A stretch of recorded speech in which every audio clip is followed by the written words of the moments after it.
Comme promis dans les titres, un reportage qui fera plaisir à tous les enfants qui nous regardent. Nous nous rendons dans le village du Père Noël en Finlande, une localité célèbre dans le monde entier. Notoriété, business, David Arnold. Laponie finlandaise, non loin de la ville de Rovaniemi, le village du Père Noël. Nous sommes à 2500 km de Paris, en plein sur le cercle polaire. C'est ici que travaille le barbu le plus célèbre du monde. Son activité principale, recevoir les enfants et leurs familles, 400 000 visiteurs par an, un job plutôt lucratif. Pour être pris en photo avec lui, il faut débourser la modique somme de 20 €. Aujourd'hui, le Père Noël est riche, mais il reste célibataire. Je cherche une charmante demoiselle d'environ 450 ans, mais il n'y en a pas. Aucune ne veut admettre un tel âge.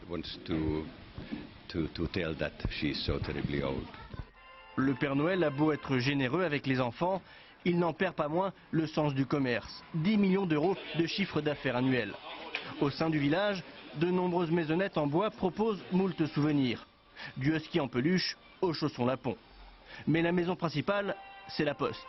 Chaque jour, 32 000 commandes parviennent au Père Noël. Elles arrivent de tous les pays du monde. Et pour recevoir une réponse du célèbre personnage, il y a un secret. Si vous écrivez une gentille lettre qui parle de votre famille, de vos loisirs, et pas juste une liste de souhaits, je veux ci, je veux ça, eh bien il essaiera de vous répondre. Ici, on peut envoyer une carte avec le tampon officiel de la fameuse poste, ou encore, pour 6 €, remplir un formulaire, afin que le Père Noël écrive un mot à la personne de son choix. Une atmosphère assez commerciale qui ne diminue en rien la fascination des enfants. J'aimerais dire à mes petits copains que le Père Noël existe. C'est une légende, c'est impressionnant de le voir. Et à ton avis, il a quel âge? 700 ans. Le Père Noël reçoit aussi des cadeaux.